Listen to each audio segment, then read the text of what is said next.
Okay, നമ്മൾ discuss ചെയ്തുകൊണ്ടിരുന്നത് goes ലോയുടെ applications ആയിരുന്നു. അപ്പോൾ ഗോസ് ലോ എന്താണെന്നും ഗോസ് ലോയുടെ പ്രൂഫ് ഒക്കെ നമ്മൾ പരിചയപ്പെട്ട് കഴിഞ്ഞു. ഗോസ് ലോയുടെ ആപ്ലിക്കേഷനിൽ നമ്മൾ ഒരു ലോങ് കണ്ടക്ടർ കാരണം ഒരു പോയിന്റിൽ ഇലക്ട്രിക് ഫീൽഡ് ഇന്റൻസിറ്റി കണ്ടെത്തി. ഇലക്ട്രിക് ഫീൽഡ് ഇന്റൻസിറ്റി കണ്ടെത്താനായിട്ടുള്ള 4 സ്റ്റെപ്പുകൾ ഞാൻ നിങ്ങൾക്ക് പരിചയപ്പെടുത്തുന്നുണ്ടായിരുന്നു. നമ്മൾ ഇനി അങ്ങോട്ട് പോകുന്നത് ആ സ്റ്റെപ്പ് ആ ഓർഡറിൽ തന്നെ ആയിരിക്കും നമ്മൾ അങ്ങോട്ട് പോകുന്നത് എന്ന് പറഞ്ഞത്. സോ നമ്മൾ അടുത്ത ഡിസ്കസ് ചെയ്യാൻ പോകുന്നത് ഒരു ഇൻഫിനിറ്റ് പ്ലെയിൻ ഷീറ്റ് കാരണം, യൂണിഫോംലി ചാർജ്ഡ് ആയിട്ടുള്ള ഒരു ഇൻഫിനിറ്റ് പ്ലെയിൻ ഷീറ്റ് കാരണം ഒരു പോയിന്റിലെ ഇലക്ട്രിക് ഫീൽഡ് ഇന്റൻസിറ്റി കണ്ടെത്താൻ പോവുകയാണ്. നമ്മൾ നേരത്തെ കണ്ടത് ഒരു ലോങ് കണ്ടക്ടർ. ഇനി നമ്മൾ പഠിക്കാൻ പോകുന്നത് ഒരു ഇൻഫിനിറ്റ് പ്ലെയിൻ ഷീറ്റ്. ആ പ്ലെയിൻ ഷീറ്റ് മൊത്തത്തിൽ ചാർജ് കൊടുത്തിട്ടുണ്ട്. ആ പ്ലെയിൻ ഷീറ്റ് കാരണം ഒരു പോയിന്റിലെ ഇലക്ട്രിക് ഫീൽഡ് ഇന്റൻസിറ്റി ആണ് കണ്ടെത്താൻ പോകുന്നത്. നമ്മൾ അപ്ലൈ ചെയ്യാൻ പോകുന്ന ലോ എന്ന് പറയുന്നത് ഗോസ് ലോ ആണ്. നമ്മൾ അപ്ലൈ ചെയ്യാൻ പോകുന്നത് ഗോസ് ലോ ഉപയോഗിച്ചാണ് നമ്മൾ ഇലക്ട്രിക് ഫീൽഡ് ഇന്റൻസിറ്റി കണ്ടെത്താൻ പോകുന്നത്. ഓക്കെ, ഞാൻ ആദ്യം ആ പ്ലെയിൻ ഷീറ്റ് ഒന്ന് വരയ്ക്കാം. ഇതാണ് എന്റെ ഇൻഫിനിറ്റ് പ്ലെയിൻ ഷീറ്റ് എന്ന്. എന്റെ ഇൻഫിനിറ്റ് പ്ലെയിൻ ഷീറ്റ് എന്ന് ഉദ്ദേശിക്കുന്നത് ഷീറ്റ് ഇതാണ്, ഇൻഫിനിറ്റ് പ്ലെയിൻ ഷീറ്റ്. എന്തുകൊണ്ട് ഇതിന് ഈ ഷീറ്റ് മൊത്തത്തിൽ പോസിറ്റീവ് ചാർജ് കൊടുത്തിരിക്കുകയാണെന്ന് വിചാരിക്കാം. അങ്ങനെ പോസിറ്റീവ് ചാർജ് ഉള്ള ഒരു plane sheet, infinite plane sheet, uniformly charged ആണ്, പോസിറ്റീവ് ചാർജ് ആണ് കൊടുത്തിരിക്കുന്നത്. പോസിറ്റീവ് ചാർജ് ഉള്ള ഒരു പ്ലെയിൻ ഷീറ്റ്. എന്റെ പ്ലെയിൻ ഷീറ്റ് നിങ്ങൾ അസ്യൂം ചെയ്യണം. ഈ പ്ലെയിൻ ഷീറ്റ് എന്ന് പറയുന്നത് ഈ രീതിയിലാണ് ഇരിക്കുന്നത്. അപ്പൊ എനിക്ക് ഈ രീതിയിൽ ഇങ്ങനെയാണ് ഇരിക്കുന്നത്. ബോർഡിൽ എനിക്ക് ഈ രീതിയിൽ വരയ്ക്കാൻ പറ്റത്തില്ല. അതുകൊണ്ട് ഞാൻ ഇങ്ങനെ അത് ചരിച്ച് ഒരു 3D അപ്പിയറൻസ് കൊണ്ടാവാൻ വേണ്ടിയാണ് ഇങ്ങനെ വരച്ചേക്കുന്നത്. ഓക്കെ, പോസിറ്റീവ് ചാർജ് ആണ് കൊടുത്തിരിക്കുന്നത്. ഇനി ഈ പ്ലെയിൻ ഷീറ്റിന്റെ സർഫസ് ചാർജ് ഡെൻസിറ്റി എന്ന് പറയുന്നത്, ഈ പ്ലെയിൻ ഷീറ്റിന്റെ സർഫസ് ചാർജ് ഡെൻസിറ്റി എന്ന് പറയുന്നത് സിഗ്മ എന്നിരിക്കട്ടെ. ഇതിന്റെ സർഫസ് ചാർജ് ഡെൻസിറ്റി എന്ന് പറയുന്നത് സിഗ്മയാണ്. സർഫസ് ചാർജ് ഡെൻസിറ്റി എന്ന് പറയുമ്പോൾ ടോട്ടൽ ചാർജ് ബൈ ഏരിയ, അതിനെയാണ് നമ്മൾ സർഫസ് ചാർജ് ഡെൻസിറ്റി എന്ന് പറയുന്നത്. അപ്പോൾ യൂണിറ്റ് ഏരിയയിൽ എത്രത്തോളം ചാർജ് ഉണ്ട് അതിനെയാണ് സർഫസ് ചാർജ് ഡെൻസിറ്റി എന്ന് പറയുന്നത്. ഓക്കെ, അപ്പോൾ യൂണിറ്റ് ഏരിയയിലുള്ള ചാർജ് സിഗ്മയാണെന്ന് വിചാരിക്കുക. That is surface charge density എന്ന് പറയുന്നത് സിഗ്മയാണെന്നിരിക്കട്ടെ. ഇനി ഈ പ്ലെയിൻ ഷീറ്റിൽ നിന്നും, ഇത് എന്റെ പ്ലെയിൻ ഷീറ്റ് ആണെങ്കിൽ ഈ പ്ലെയിൻ ഷീറ്റിൽ നിന്നും r ഡിസ്റ്റൻസ് അകലത്തിൽ ഒരു പോയിന്റ് ഉണ്ട്. ആ പോയിന്റ് ആണ് P എന്ന് പറയുന്നത്. ഇവിടെ ഒരു പോയിന്റ് ഉണ്ട്. ഇവിടെ ഒരു പെർപെൻഡിക്കുലർ ഡിസ്റ്റൻസ്, എന്റെ പ്ലെയിൻ ഷീറ്റിൽ നിന്നും പെർപെൻഡിക്കുലർ ഡിസ്റ്റൻസ് r ഉള്ള r അകലത്തിലുള്ള ഒരു പോയിന്റ് ആണ് P എന്ന് പറയുന്നത്. എനിക്ക് P എന്ന് പറയുന്ന പോയിന്റിലെ ഇലക്ട്രിക് ഫീൽഡ് ഇന്റൻസിറ്റി ആണ് കണ്ടെത്തേണ്ടത്. ഞാൻ ഉപയോഗിക്കാൻ പോകുന്ന ലോ ഏതാണെന്ന് ഞാൻ പറഞ്ഞു, ഗോസ് ലോ ഉപയോഗിച്ചാണ് കണ്ടെത്താൻ പോകുന്നത്. ഈ പ്ലെയിൻ ഷീറ്റിൽ നിന്നും ഒരു r പെർപെൻഡിക്കുലർ ഡിസ്റ്റൻസ് r ഉള്ള ഒരു പോയിന്റ് ആണ് P എന്ന് പറയുന്നത്. ആ പെർപെൻഡിക്കുലർ ഡിസ്റ്റൻസ് r ഡിസ്റ്റൻസ് അകലത്തിലുള്ള പോയിന്റ് P എന്ന് പറയുന്ന പോയിന്റ്, ആ P എന്ന് പറയുന്ന പോയിന്റ് ഇലക്ട്രിക് ഫീൽഡ് ഇന്റൻസിറ്റി ആണ് കണ്ടെത്തേണ്ടത്. നമ്മൾ കഴിഞ്ഞ ദിവസം 4 സ്റ്റെപ്പുകളൊക്കെ പരിചയപ്പെട്ടു. ഗോസ് ലോ എങ്ങനെയാണ് അപ്ലൈ ചെയ്യുന്നത് എന്നുള്ള 4 സ്റ്റെപ്പുകളൊക്കെ നമ്മൾ പരിചയപ്പെട്ടു. അതിൽ ഒന്നാമത്തെ സ്റ്റെപ്പ് എന്തായിരുന്നു? സ്റ്റെപ്പ് 1 എന്ന് പറയുന്നത്, ഇത്രയും കാര്യങ്ങൾ നിങ്ങളുടെ കയ്യിൽ ഉണ്ടെങ്കിൽ നമുക്ക് സ്റ്റെപ്പ് 1ലേക്ക് വരാം. സ്റ്റെപ്പ് 1 എന്ന് പറയുന്നത് ഈ പോയിന്റ് P എന്ന പോയിന്റ് ഉൾക്കൊള്ളുന്ന രീതിയിൽ ഒരു ഗോസിയൻ സർഫസ് വരയ്ക്കുക എന്നുള്ളതായിരുന്നു നമ്മുടെ ഒന്നാമത്തെ സ്റ്റെപ്പ് എന്ന് പറയുന്നത്. ഓക്കെ, ഞാൻ ഇവിടെ അസ്യൂം ചെയ്യാൻ പോകുന്നത് നേരത്തെ നമ്മൾ എടുത്ത അതേ ഗോസിയൻ സർഫസ് തന്നെയാണ്. സിലിണ്ടർ ആണ് എന്റെ ഗോസിയൻ സർഫസ് എന്ന് പറയുന്നത്. എങ്ങനെയാ സിലിണ്ടർ? ഇപ്പൊ ഇത് പ്ലെയിൻ ഷീറ്റ് ആണ് വിചാരിക്കുന്നത്. പ്ലെയിൻ ഷീറ്റ് ഇങ്ങനെ ഇരിക്കുകയാണ്. ഈ പ്ലെയിൻ ഷീറ്റിനെ ഇങ്ങനെ പെനട്രേറ്റ് ചെയ്ത് പോകുന്ന രീതിയിൽ ഒരു സിലിണ്ടർ. ഈ സിലിണ്ടറിന്റെ ഈ ഡിസ്റ്റൻസ് ഇവിടുന്ന്, ഇതാണ് പോയിന്റ് P എങ്കിൽ ഇവിടുന്ന് ഇങ്ങോട്ടുള്ള ഡിസ്റ്റൻസ് r ആണെന്ന് നമ്മൾ പറഞ്ഞു കഴിഞ്ഞു. സോ ഈ ഡിസ്റ്റൻസ് r ആയിരിക്കും, ഇവിടെ നിന്ന് ഇങ്ങോട്ടും ആയിരിക്കും. സിലിണ്ടറിന് 3 സർഫസ് ഉണ്ട്, 2 എൻഡ് സർഫസ്, പിന്നെ ഒരു കർവ്ഡ് സർഫസ്. അപ്പൊ ഞാൻ ഇവിടെ വരയ്ക്കാൻ പോകുന്നത് സിലിണ്ടർ ആണ് എന്റെ ഗോസിയൻ സർഫസ് ആയിട്ട് ഞാൻ കൺസിഡർ ചെയ്യാൻ പോകുന്നത്. സോ ഒരു സിലിണ്ടറിക്കൽ ഗോസിയൻ സർഫസ് ആണ് ഞാൻ വരയ്ക്കുന്നത്. സോ ഒരു സിലിണ്ടറിക്കൽ ഗോസിയൻ സർഫസ് P എന്ന പോയിന്റ് ഉൾക്കൊള്ളുന്ന രീതിയിൽ, ആ P എന്ന പോയിന്റ് കൂടെ വരുന്ന രീതിയിൽ ഒരു സിലിണ്ടറിക്കൽ ഗോസിയൻ സർഫസ് അങ്ങോട്ടും ഉണ്ട്. ഇത് ഡിസ്റ്റൻസ് r ആണെന്നുണ്ടെങ്കിൽ, ഈ ഡിസ്റ്റൻസ് എന്ന് പറയുന്നത് r ആണെന്നുണ്ടെങ്കിൽ ഇവിടെ നിന്ന് ഇങ്ങോട്ടും r ഡിസ്റ്റൻസ് അകലത്തില്. ഓക്കെ,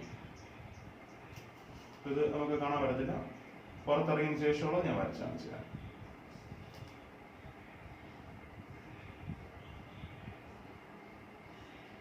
ഓക്കെ, അപ്പോ ഈ വരച്ചിരിക്കുന്നതാണ് എന്റെ ഗോസിയൻ സർഫസ്. ഒരു സിലിണ്ടർ ആണ്, r ഡിസ്റ്റൻസ് അകലത്തിലാണ് നമ്മുടെ പോയിന്റ് എന്ന് പറയുന്നത്. സോ ഇവിടെ ഇങ്ങോട്ടും r ഡിസ്റ്റൻസ്, ഇവിടെ ഇങ്ങോട്ടും r ഡിസ്റ്റൻസ്. ഇനി ഈ സിലിണ്ടറിക്കൽ സർഫസിന്റെ എൻഡ് സർഫസിന്റെ ഏരിയ എന്ന് പറയുന്നത് ഞാൻ എ ആയിട്ട് അങ്ങ് എടുക്കുന്നു. എൻഡ് സർഫസിന്റെ ഏരിയ എന്ന് പറയുന്നത് എ ആയിട്ട് എടുക്കുന്നു. ഈ എ എന്ന് പറയുന്ന ഏരിയ തന്നെയാണ് നമ്മുടെ സിലിണ്ടറിനെ പെനട്രേറ്റ് ചെയ്ത് പോയിരിക്കുന്നത്. അത് നിങ്ങൾ അസ്യൂം ചെയ്യണേ. അതായത് ഈ ഏരിയ എ തന്നെയാണ് നമ്മുടെ ഈ എൻഡ് ഫേസിലെ ഏരിയ, രണ്ട് എൻഡ് ഫേസിലെ ഏരിയ എ ആണ്. ആ ഏരിയ തന്നെയാണ് നമ്മുടെ ഈ ഷീറ്റിനെയും പെനട്രേറ്റ് ചെയ്ത് പോയിരിക്കുന്നത്. ആ ഏരിയ, ഈ ഏരിയ എത്രയാണോ ആ ഏരിയ തന്നെയാണ് ഷീറ്റിനെയും പെനട്രേറ്റ് ചെയ്ത് പോയിരിക്കുന്നത്. അപ്പൊ അത് നിങ്ങളുടെ മനസ്സിലുണ്ടായിരിക്കണം. ഓക്കെ, അപ്പൊ ഇത്രയും ചെയ്ത് കഴിഞ്ഞാൽ നമുക്ക് ഫസ്റ്റ് സ്റ്റെപ്പ് ഗോസിയൻ സർഫസ് ഒക്കെ വരച്ചു. അതിനുശേഷം നമ്മൾ ഇലക്ട്രിക് ഫീൽഡ് ഇന്റൻസിറ്റിയും ഏരിയ വെക്ടറിന്റെയും ഡയറക്ഷൻ മാർക്ക് ചെയ്യണം. ഇത് പ്ലെയിൻ ഷീറ്റ് ആയതുകൊണ്ട് ഇപ്പൊ നമുക്ക് ഇതിന്റെ കാണുന്നതോടെ ഈ രീതിയിൽ ഞാൻ ഇതിന്റെ സൈഡ് വ്യൂ മാത്രമായിട്ടൊന്ന് വരയ്ക്കാം. നമ്മൾ കാണുന്നതെന്ന് പറഞ്ഞ ഒരു പ്ലെയിൻ ഷീറ്റ് എടുത്ത് വെച്ച് നമ്മൾ കാണുന്നത് ഇതുപോലെ നമ്മൾ കാണുന്നത് ഇത് പ്ലെയിൻ ഷീറ്റ് ആണ്. നമ്മൾ കാണുന്ന ഈ ഭാഗം മാത്രമാണ്. ഞാൻ ആ ഭാഗം മാത്രം വരയ്ക്കുമ്പോൾ ഇലക്ട്രിക് ഫീൽഡ് ഇന്റൻസിറ്റി ഡയറക്ഷൻ ഇങ്ങനെ ആയിരിക്കും. ഇലക്ട്രിക് ഫീൽഡ് പോസിറ്റീവ് ചാർജ് ആയതുകൊണ്ട് ഇലക്ട്രിക് ഫീൽഡ് ഇന്റൻസിറ്റി എന്ന് പറയുന്നത് അകന്നു പോകുന്നതായിട്ടാണ് ഡയറക്ഷൻ കാണിക്കുന്നത്. രണ്ട് സൈഡിലേക്കും ഇലക്ട്രിക് ഫീൽഡ് ഇന്റൻസിറ്റി എന്ന് പറയുന്നത് പോസിറ്റീവ് ചാർജ്ഡ് പ്ലേറ്റ് ആയതുകൊണ്ട് ഇലക്ട്രിക് ഫീൽഡ് ഇന്റൻസിറ്റി അകന്നു പോകുന്നതാണ് വേണം വരയ്ക്കാനായിട്ട്. പോസിറ്റീവ് ചാർജ്ഡ് പ്ലേറ്റ് ആണ്. ശരി, ഇതാണ് എന്റെ പ്ലെയിൻ ഷീറ്റ്. പോസിറ്റീവ് ചാർജ് ആണ്, അതുകൊണ്ട് ഇലക്ട്രിക് ഫീൽഡ് ഇന്റൻസിറ്റി വരയ്ക്കുമ്പോൾ അവിടുന്ന് അകന്നു പോകുന്നതായിട്ട് വേണം വരയ്ക്കാനായിട്ട്. ഓക്കെ, ഇപ്പൊ ഇലക്ട്രിക് ഫീൽഡ് ഇന്റൻസിറ്റിയുടെ ഡയറക്ഷൻ വരയ്ക്കണം. അതേകണക്ക് തന്നെ ഏരിയ വെക്ടറിന്റെ ഡയറക്ഷൻ വരയ്ക്കണം.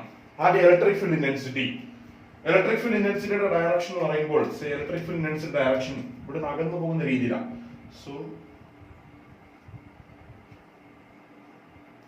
this is direction of electric field intensity. ഒരു എൻഡ് സർഫസ്. ഇനി ഈ end സർഫസിനുണ്ട് this is direction of electric field intensity. ഇനി ആ എൻഡ് സർഫസിൽ ഏരിയ വെക്ടറിനെ ഒന്ന് കൺസിഡർ ചെയ്യാം. ഞാൻ ഇവിടെ ചെറിയൊരു ഏരിയ എടുത്തു, ds എന്ന് പറയുന്ന ചെറിയൊരു ഏരിയ എടുത്തു. ആ ds എന്ന് പറയുന്ന ചെറിയ ഏരിയയില് ഏരിയ വെക്ടർ വരയ്ക്കുമ്പോൾ ആ സർഫസിന് പെർപെൻഡിക്കുലർ ആയിട്ട് അങ്ങ് വരച്ചാൽ മതി. So this is area vector ds. ഇവിടെയും ചെറിയ ഏരിയ എടുത്തു കഴിഞ്ഞാൽ this is area vector ds. ഈ രണ്ട് എൻഡ് സർഫസിലും ഇക്കും ഡിഎസിനും ഇടയിലുള്ള ആംഗിൾ എത്ര ഡിഗ്രിയാ? 0 ഡിഗ്രി. ഇവിടെയും ഇക്കും ഡിഎസിനും ഇടയിലുള്ള ആംഗിൾ എത്ര ഡിഗ്രിയാ? 0 ഡിഗ്രി. ഇനി കർവ്ഡ് സർഫസിലേക്ക് വരുമ്പോൾ കർവ്ഡ് സർഫസിൽ ചെറിയൊരു ഏരിയ എടുത്തു, അവിടെ ഞാൻ വരയ്ക്കുകയാണ് ഏരിയ വെക്ടർ പെർപെൻഡിക്കുലർ ആയിട്ട് വരച്ചാൽ മതി ds. അവിടെ ഇലക്ട്രിക് ഫീൽഡിനും ഇപ്പൊ ഇത് ഇവിടെയും പോകുന്നുണ്ട്, ഇലക്ട്രിക് ലൈൻ ഓഫ് ഫോഴ്സ് ഇവിടെ എല്ലാം വരയ്ക്കാൻ സാധിക്കും. സോ ഇലക്ട്രിക് ഫീൽഡ് ഇന്റൻസിറ്റിക്കും ഞാൻ ഒന്ന് വരച്ച് കാണിച്ചു തരാം. സോ ഇവിടെയും വരയ്ക്കാം ഇലക്ട്രിക് ഫീൽഡ് ഇന്റൻസിറ്റി എന്ന പേരിൽ. അപ്പൊ ആ ഇലക്ട്രിക് ഫീൽഡ് ഇന്റൻസിറ്റിക്കും ഡിഎസിനും ഇടയിലുള്ള ആംഗിൾ എത്ര ഡിഗ്രി ആണെന്ന് ചോദിച്ചാൽ ദാറ്റ് ഈസ് 90 ഡിഗ്രി. അപ്പൊ രണ്ട് എൻഡ് സർഫസിലും ഇക്കും ഡിഎസിനും ഇടയിലുള്ള ആംഗിൾ 0 ഡിഗ്രിയാണ്. Then കർവ്ഡ് സർഫസിൽ ഇക്കും ഡിഎസിനും ഇടയിലുള്ള ആംഗിൾ എന്ന് പറയുന്നത് 90 ഡിഗ്രിയാണ്. അപ്പൊ ഇത്രയും കാര്യങ്ങൾ നമ്മൾ സ്റ്റെപ്പ് 1 ചെയ്തു. ഈ പടമൊക്കെ വരച്ച് ഈ ആംഗിൾ ഒക്കെ മാർക്ക് ചെയ്ത് ഈ കാര്യങ്ങളൊക്കെ മാർക്ക് ചെയ്യുക എന്നുള്ള ഡിസ്റ്റൻസ് ഒക്കെ മാർക്ക് ചെയ്യുക എന്നുള്ളതാണ്. ഏരിയ ഒക്കെ മാർക്ക് ചെയ്തു, സിഗ്മ ഒക്കെ മാർക്ക് ചെയ്തപ്പോഴത്തേക്ക് സ്റ്റെപ്പ് 1 കഴിഞ്ഞു. Then സ്റ്റെപ്പ് 2, രണ്ടാമത്തെ സ്റ്റെപ്പ് എന്തായാലും നമുക്കറിയാം. രണ്ടാമത്തെ സ്റ്റെപ്പ് എന്ന് പറഞ്ഞാൽ finding closed integral E dot ds. E dot ds ന്റെ വാല്യൂ കണ്ടെത്തുക എന്നുള്ളതാണ്. അപ്പൊ E dot ds എന്ന് പറയുന്നതിനെ closed integral E dot ds എന്ന് പറയുന്നതിനെ നമുക്ക് സ്പ്ലിറ്റ് ചെയ്ത് എഴുതാം, 3 സർഫസ് ആക്കി എഴുതാം. രണ്ട് എൻഡ് സർഫസ് ഉണ്ട്, പിന്നെ ഒരു കർവ്ഡ് സർഫസ് ഉണ്ട്. സോ ഇങ്ങനെ എഴുതാം, end surface 1 E dot ds plus end surface 2 E dot ds plus curved surface E dot d. ഈ പേരൊക്കെ നിങ്ങൾക്ക് എന്ത് വേണമെങ്കിലും കൊടുക്കാം, നിങ്ങൾക്ക് ഇഷ്ടമുള്ള കൊടുക്കാം. ഞാനിപ്പോ എൻഡ് 1 എൻഡ് 2 എന്ന് കൊടുത്തതേ ഉള്ളൂ. അപ്പൊ end surface 1 E dot ds, end surface 2 E dot ds, curved surface E dot ds. Closed എന്നുള്ളതിനെയാണ് ഇന്റഗ്രൽ ആക്കി മാറ്റിയേക്കുന്നത്. ഓക്കെ, വീണ്ടും ക്ലോസ്ഡ്. ഇനി നമുക്ക് ആംഗിൾ കൊടുക്കാം. Closed integral E dot ds is equal to E dot ds E ds cos theta. തീറ്റയുടെ value end surface ആയതുകൊണ്ട് രണ്ടിടത്തും 0 ആ. സോ E ds cos 0 എന്ന് എഴുതാം. എൻഡ് സർഫസ് 1ല്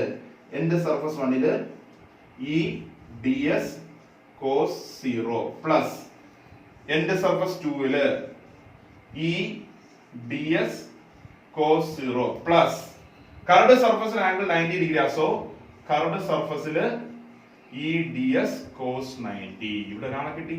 കോസ് 90 എന്നൊരു ടേം വന്നേക്കുന്നു. സോ ഈ ടേം 0 ആയി പോകും. കോസ് 90യുടെ വാല്യൂ 0 ആണ്, കോസ് 0യുടെ വാല്യൂ 1 ആണ്.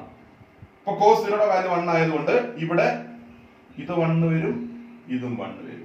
കോസ് 0യുടെ വാല്യൂ ഇത് മൊത്തത്തിൽ 0 ആയി പോകും. കാര്യം കോസ് 90യുടെ വാല്യൂ 0 ആണ്. ഇവിടെ എങ്ങനെ എഴുതാൻ സാധിക്കും? Close integral E dot D S is equal to end surface 1ല് E D S plus end surface 2ല് ഇ ഡി എസ്.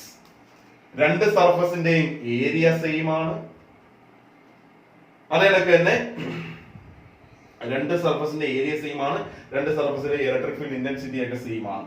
ഈ മൊത്തത്തിലുള്ള ഏരിയ പറയുന്നത്, ഏരിയ മൊത്തത്തിലുള്ള ഏരിയയുടെ കാര്യമാണ് പറയുന്നത്.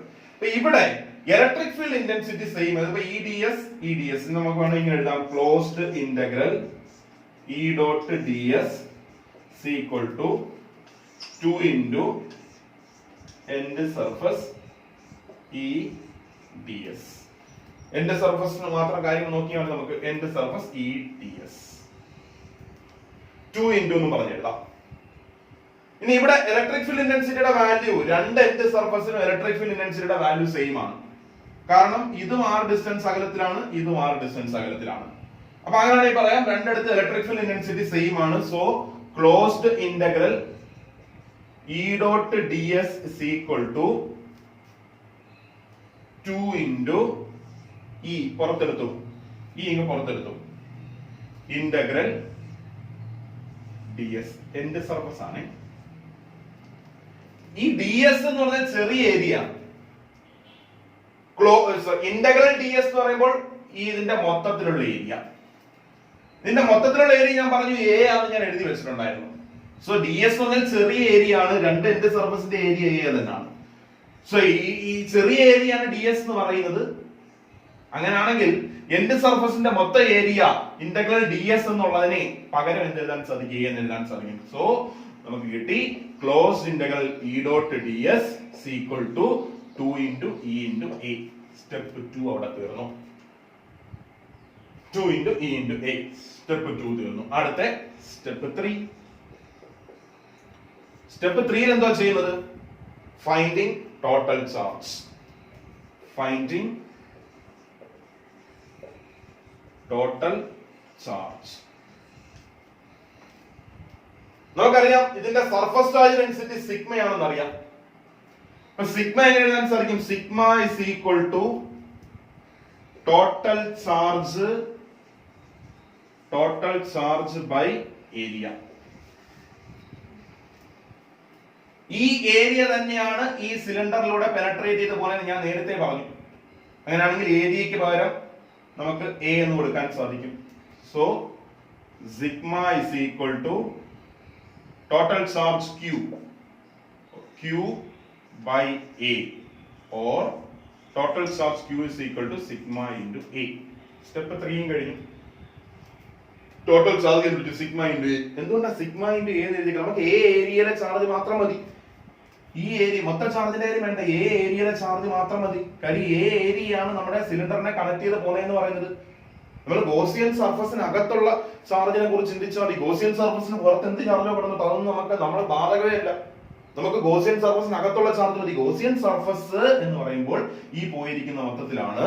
ഇനി ഈ ഏരിയ എ എന്ന് പറയുന്ന ഏരിയ ആണ് ഇവിടെ സിലിണ്ടറിലൂടെ പെനട്രേറ്റ് ചെയ്ത് പോയിരിക്കുന്നത്. സോ അവിടുത്തെ ചാർജ് മാത്രം മതി.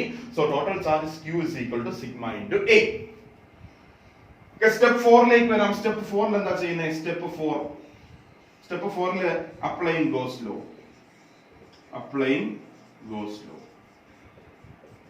ഗോസ് ലോ എന്താ പറഞ്ഞത്?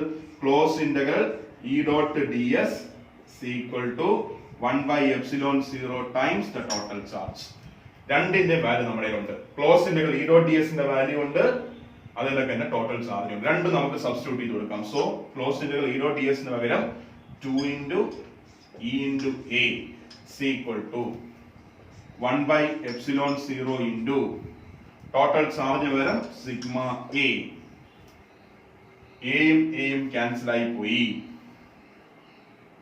ഇലക്ട്രിക് ഫീൽഡ് ഇന്റൻസിറ്റിയാണ് കണ്ടെത്തേണ്ടത്. So electric field intensity is equal to ഇവിടെ ഒരു സിഗ്മ ഉണ്ട് ബൈ ഈ 2 കൂടി താഴെ വരും സിഗ്മ ബൈ 2 എപ്സിലോൺ 0. സോ ഇതാണ് ഈ പോയിന്റിലെ electric field intensity. Gauss law ഉപയോഗിച്ചാണ് കണ്ടെത്തിയത്. ഇപ്പൊ നമുക്ക് ഇലക്ട്രിക് ഫീൽഡ് ഇന്റൻസിറ്റി ഇക്വേഷൻ കിട്ടിയിരിക്കുന്നത് E is equal to sigma by 2 epsilon 0. ഇപ്പൊ സിഗ്മ ബൈ 2 എപ്സിലോൺ 0 എന്ന് കണ്ടതുകൊണ്ട് നമ്മൾ അവിടെ നിന്ന് മനസ്സിലാക്കേണ്ട ഒരു കാര്യമുണ്ട്. ഇവിടെ ഒരാള് മിസ്സിംഗ് ആണ്. ആരാ ഇവിടെ മിസ്സിംഗ് എന്ന് പറയുന്നത്? നമ്മളിവിടെ ഇമ്പോർട്ടന്റ് ആയിട്ട് കുറെ ആളുകളെയൊക്കെ മാർക്ക് ചെയ്ത് വെച്ചിട്ടുണ്ടായിരുന്നു. ഡിസ്റ്റൻസ് R എന്ന് പറയുന്നത് ഇവിടെ മിസ്സിംഗ് ആണ്. ഈ ഇക്വേഷൻ നോക്കിയപ്പോൾ ഡിസ്റ്റൻസ് R ഇലക്ട്രിക് ഫീൽഡ് ഇന്റൻസിറ്റിയുടെ ഇക്വേഷൻ കണ്ടെത്തിയപ്പോൾ ഡിസ്റ്റൻസ് R-ന്റെ ടേം ഇവിടെ വന്നിട്ടില്ല. ആ ടേം അവിടെ വന്നിട്ടില്ലെങ്കിൽ നമുക്ക് പറയാൻ സാധിക്കും ഈ ഇലക്ട്രിക് ഫീൽഡ് ഇന്റൻസിറ്റി എന്ന് പറയുന്നത് ഈ ഡിസ്റ്റൻസിന് ഇൻഡിപെൻഡന്റ് ആണ്. R എന്ന് പറയുന്ന ഡിസ്റ്റൻസിന് ഇൻഡിപെൻഡന്റ് ആണ്. ഇലക്ട്രിക് ഫീൽഡ് ഇന്റൻസിറ്റിയുടെ വാല്യൂ എന്ന് പറയുന്നത് ഇൻഡിപെൻഡന്റ് ആണെന്ന് മനസ്സിലാക്കി വെക്കുക. Electric field intensity plane sheet കാരണമുള്ള നേരത്തെ വന്നപ്പോ 1/2πε0 λ/r അവിടെ R ഉണ്ടായിരുന്നു. ഇപ്പൊ ഇവിടെ പ്ലെയിൻ ഷീറ്റ് കാരണമുള്ള ഇലക്ട്രിക് ഫീൽഡ് ഇന്റൻസിറ്റി കണ്ടെത്തിയപ്പോൾ അവിടെ R-ന്റെ ടേം വന്നിട്ടില്ല. സോ നിങ്ങൾ മനസ്സിലാക്കുക ഇവിടെ R-ന്റെ ടേം വരാത്തതുകൊണ്ട് ഈ ഡിസ്റ്റൻസിന് ഇൻഡിപെൻഡന്റ് ആണ് ഇലക്ട്രിക് ഫീൽഡ് ഇന്റൻസിറ്റി. പിന്നെ എന്തിനേക്കാ ഡിപെൻഡ് ചെയ്യുന്നത്? സിഗ്മ, പിന്നെ property of the medium that is ε0, permittivity എന്ന് നമ്മൾ പറഞ്ഞായിരുന്നു. ഓക്കെ, അപ്പോൾ സർഫസ് ചാർജ് ഡെൻസിറ്റി സിഗ്മ അതിനെയാണ് ഡിപെൻഡ് ചെയ്യുന്നത്. ആരെ ഡിപെൻഡ് ചെയ്യുന്നില്ല? R എന്ന് പറയുന്ന ഡിസ്റ്റൻസിനെ ഡിപെൻഡ് ചെയ്യുന്നില്ല. ഓക്കെ, ഇനി അതുപോലെ തന്നെ പ്ലെയിൻ ഷീറ്റ് എന്നുള്ളത് ഇൻഫിനിറ്റ് പ്ലെയിൻ ഷീറ്റ് എന്നുള്ള ഇലക്ട്രിക് ഫീൽഡ് ഇന്റൻസിറ്റിയുടെ ഡയറക്ഷൻ നോക്കിക്കോണം. ഇത് പോസിറ്റീവ് ചാർജ് ആണെങ്കിൽ ഇവിടുന്ന് അകന്നു പോകുന്നതായിട്ടാണ് ഡയറക്ഷൻ. പോസിറ്റീവ് ചാർജ് ആണെന്നുണ്ടെങ്കിൽ ഇത് ഓർത്ത് വെച്ചോണം, നമ്മൾ അടുത്തേക്ക് പോകുമ്പോൾ ഇത് ആവശ്യമാണ്. പോസിറ്റീവ് ചാർജ് ആണെങ്കിൽ ഇവിടുന്ന് രണ്ട് സൈഡിലേക്കും അകന്നു പോകുന്നതായിട്ട് വേണം ഡയറക്ഷൻ കാണിക്കാനായിട്ട്. ഇനി നെഗറ്റീവ് ചാർജ് പ്ലേറ്റ് ആയിരുന്നെങ്കിൽ എന്ത് ചെയ്യുന്നത്? നെഗറ്റീവ് ചാർജ് പ്ലേറ്റ് ആണെങ്കിൽ പ്ലേറ്റിന്റെ അടുത്തേക്ക് ഇത് ആവശ്യമുള്ളതാണ്. അടുത്തേക്ക് പോകുമ്പോൾ നെഗറ്റീവ് ചാർജ് പ്ലേറ്റ് ആണെങ്കിൽ ആ പ്ലേറ്റിന് അടുത്തേക്ക് വരുന്നതായിട്ടാണ് ഡയറക്ഷൻ കാണിക്കേണ്ടത്. അപ്പൊ ഇത്രയും ഓർത്ത് വെച്ചിരിക്കുക. Electric field intensity due to plane sheet of infinite plane sheet of charge is independent of distance R from the plane sheet. ആ പോയിന്റിലെ ഇലക്ട്രിക് ഫീൽഡ് ഇന്റൻസിറ്റി എന്ന് പറയുന്നത് that electric field intensity is independent of the distance R or the perpendicular distance R from the plane sheet. അതുപോലെ തന്നെ മനസ്സിലാക്കി വെക്കുക, positive charge plate ആണെങ്കിൽ അവിടെ അകന്നു പോകുന്നതായിട്ടാണ് ഡയറക്ഷൻ കാണിക്കേണ്ടത്. നെഗറ്റീവ് ചാർജ് പ്ലേറ്റ് ആണെങ്കിൽ അടുത്തേക്ക് വരുന്നതായിട്ട് വേണം ഇലക്ട്രിക് ഫീൽഡ് ഇന്റൻസിറ്റിയുടെ ഡയറക്ഷൻ കാണിക്കാനായിട്ട്. ഓക്കെ.